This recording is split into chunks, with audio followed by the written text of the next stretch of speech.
여러분 반갑습니다. 시촌입니다. 오늘은 서울, 우리의 서울, 저의 고향 서울로 가보겠습니다. 오늘 우리가 함께 살펴볼 경매 물건은 바로 이 집입니다. 그런데 집 바로 옆에 무슨 성벽이 있죠? 이게 옛 한양 성벽입니다. 그리고 여기 보이는 이 길이 한양 도성길이라는 길입니다. 이 길이 굉장히 아름다운 길입니다. 사람만 다니는 길인데 이 길을 따라서 산책을 하면은 그야말로 힐링이 될 것 같습니다. 이게 바로 이 집의 특장점입니다. 집에서 대문에서 나오자마자 바로 이 아름다운 한양 도성길로 산책을 할 수 있는 이런 집이 서울에 몇 개 없을 겁니다. 제가 어제 간단하게 쇼츠를 만들었는데 많은 분들이 한번 분석해봐라 의견을 주셨고 심지어 슈퍼땡스까지 쏘셔서 오늘 한번 여러분과 이 집을 살펴보려고 합니다. 지도로 먼저 살펴보겠습니다. 여기는 서울시 성북구 삼선동입니다. 지금 경매물건 주택이 여기 있고 남양집으로 집을 멋지게 잘 지어놨습니다.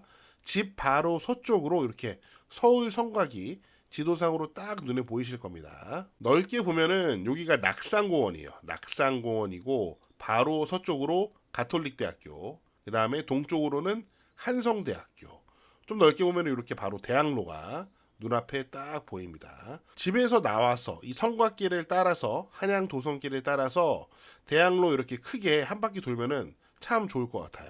서울대 병원 여기 보이고요. 저는 예전에 대학생 때 여자친구랑 현재 아내는 아닌데 큰일이네요.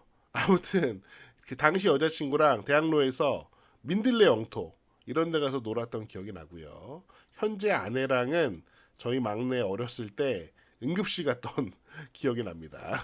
아무튼 이렇게 경매 물건의 위치는 이렇습니다. 지금 보시면은 주변에 집은 굉장히 많고요. 바로 앞에 여기 공용 주차장이 만들어져 있더라고요. 왼편으로는 서쪽으로는 그냥 자연이라고 보시면 되고 동쪽으로는 주택가 이렇게 이해가 됩니다. 집을 살펴보도록 하겠습니다. 멋지죠? 여기 대문 보이고요. 여기 주차장이 있습니다. 그 다음에 이 안에 집이 2층 집으로 아주 멋지게 지어져 있습니다. 사실 저는 이 집의 과거 사진을 보고 이게 리모델링 된 줄 알았어요. 그런데 건축물 대전을 보니까 웬걸요? 이거 집을 아예 싹 철거하고 2019년도에 다시 새로 진 겁니다. 새 집이었어요. 집이 남양집이라서 햇빛이 잘 비치는 모습을 확인할 수 있고요. 집이 바라보는 방향은 바로 이런 모습입니다. 여기까지는 그냥 보통의 서울 같아요. 자, 그런데 딱 뒤 돌아서 경매물건 주차장하고 대문 여기 있죠.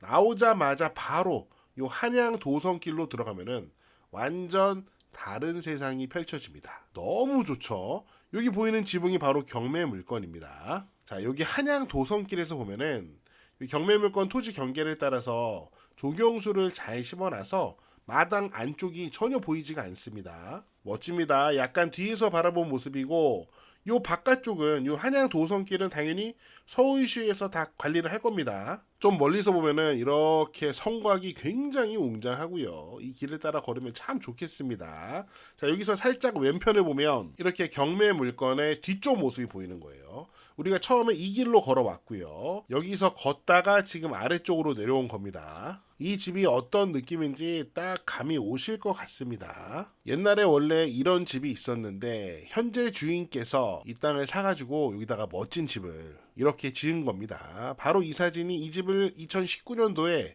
거의 완공했을 당시, 그때 당시의 모습입니다. 제가 등기를 살펴보니까 이 토지의 당시 거래가가 2018년도 거래가가 15억 3천만 원. 이 땅이 딱 100평이거든요. 그러면 평당 가격이 대략 1,530만 원 정도 되죠. 좋은 땅 잘 산 것 같습니다. 그리고 거기다가 이렇게 집을 진 겁니다. 건축물 대장을 보니까 철근 콘크리트 구조고요. 지하 1층, 2층 지하실도 있대요. 모두 다 합해서 72평이 넘는 집입니다. 어마무시한 집이죠. 평면도를 좀 보겠습니다. 지금 이게 이쪽이 남쪽이거든요. 사실 이렇게 돌아가야 됩니다.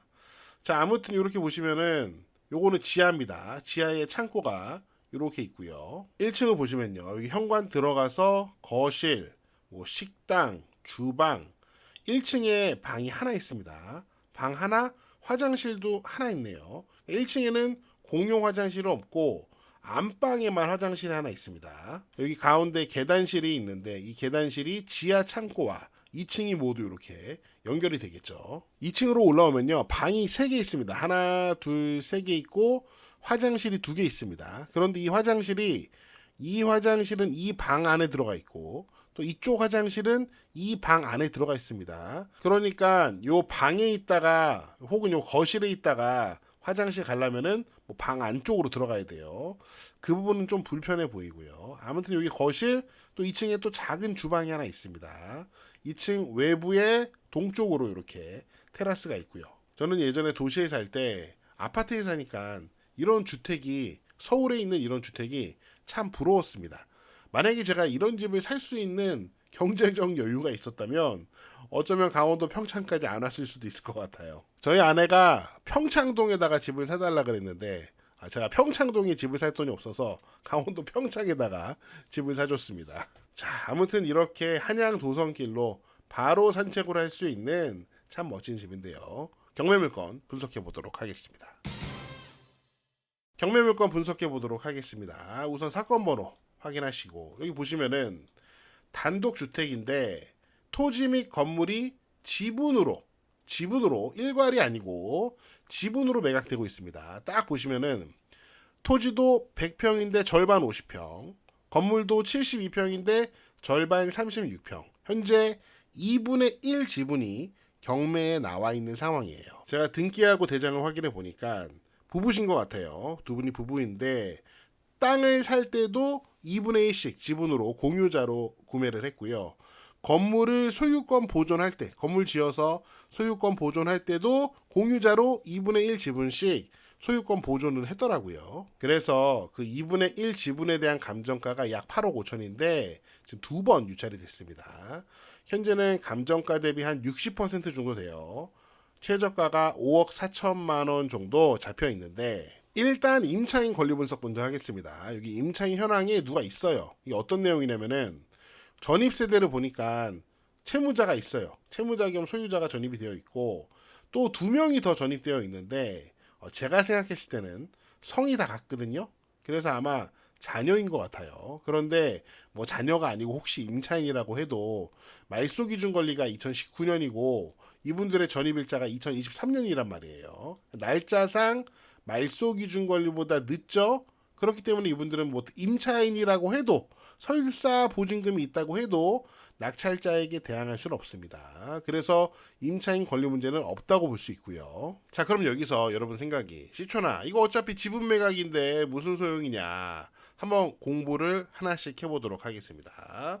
공부해서 나쁠 거 없잖아요. 첫 번째, 자 우선 이 경매물건은 공유자 우선 매수권이 인정이 되는 경매물건입니다. 지분 경매라고 해서 모든 경매가 공유자 우선 매수권이 인정되는 건 아니고요.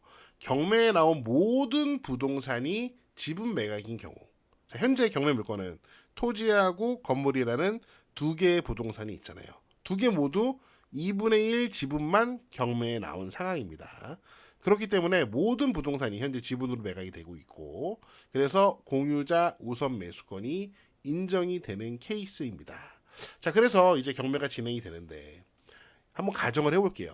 여러분이 6월 4일 날 최저 매각 가격이 5억 4천만 원 정도 되는데 여러분이 만약에 6억에 낙찰을 받았다고 칩시다. 여러분이 딱 6억에 낙찰을 받아서 기분이 좋았는데 바로 그때 공유자가 나타나서 이 가격에 공유자 우선 매수권을 사용할 수 있습니다. 그러면은 여러분이 낙찰받은 그 6억이란 가격에 공유자가 먼저 낙찰자가 돼요. 공유자가 그 가격에 여러분이 쓴 바로 그 가격에 낙찰을 받습니다. 그러면은 낙찰받고 좋아했던 여러분은 낙찰자가 아니고 차순위 매수 신고인이 돼요. 2등이 되는 거예요. 공유자는 우선 매수권을 매각 기일보다 먼저 미리 사용할 수도 있고 매각 기일 그 당일 가서 다 지켜보면서 사용할 수도 있어요. 자, 그럼 언제까지 이걸 사용하느냐? 매각 종결 선언까지. 그러니까 경매법원에 갔을 때 매각 기일날 딱 갔는데 막 사람들이 입찰을 하잖아요. 그리고 개찰해가지고 최고가 매수 신고인을 찾아요. 그래서 집행관이 최고가 매수 신고인, 즉 낙찰자의 이름과 그 가격을 부른단 말이에요. 그리고 나서 이제 매각 종결을 선언합니다. 그때까지 공유자는 우선 매수권을 사용할 수 있어요. 그렇다면 공유자 우선 매수권을 사용할 공유자라면 매각 기일마다 매번 경매법원에 가야 됩니다. 사람들이 입찰을 하는지 안 하는지, 낙찰자가 있는지 없는지 보러 가야죠. 그때까지 사용할 수 있으니까.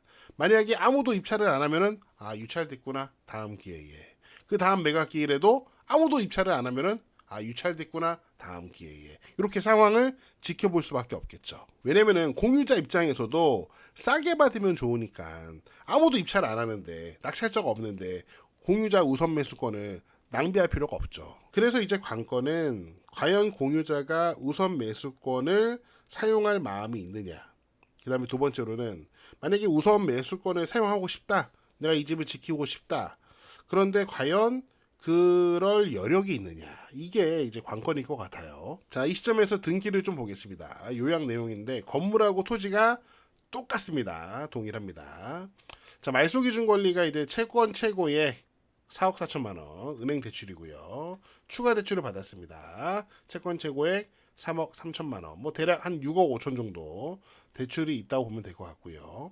자, 그러다가 공유자 중 한 분의 지분이 이제 가압류가 됐고 2억으로 가압류가 됐고, 이거를 이제 강제 경매 신청해서 1억 5천 달라고 현재 강제 경매가 실시된 상황이에요. 자, 이 지점에서 여러 가지 해석이 가능하죠. 만약에 여력이 있었다면은 뭐 1억 5천 주면은 뭐 경매 바로 취하되는 겁니다. 근데 이미 대출이 좀 있기 때문에 뭐 여력이 없을 거라고 우리가 추측을 해볼 수도 있고, 또 반대로 여력은 충분히 있는데 그냥 이 돈을 안 주고 의도적으로 경매에 내놨다, 이렇게 해석을 해볼 수도 있는데, 제가 보기에는 2019년도에 집을 새로 지었기 때문에 일부러 경매에 내놨다, 이렇게 해석하는 건 좀 무리가 있을 것 같아요. 만약에 저라도 제가 2019년도에 집을 새로 지었는데 그 집을 내가 멋지게 지었단 말이에요. 그런데 그걸 일부러 경매에 내놓는다?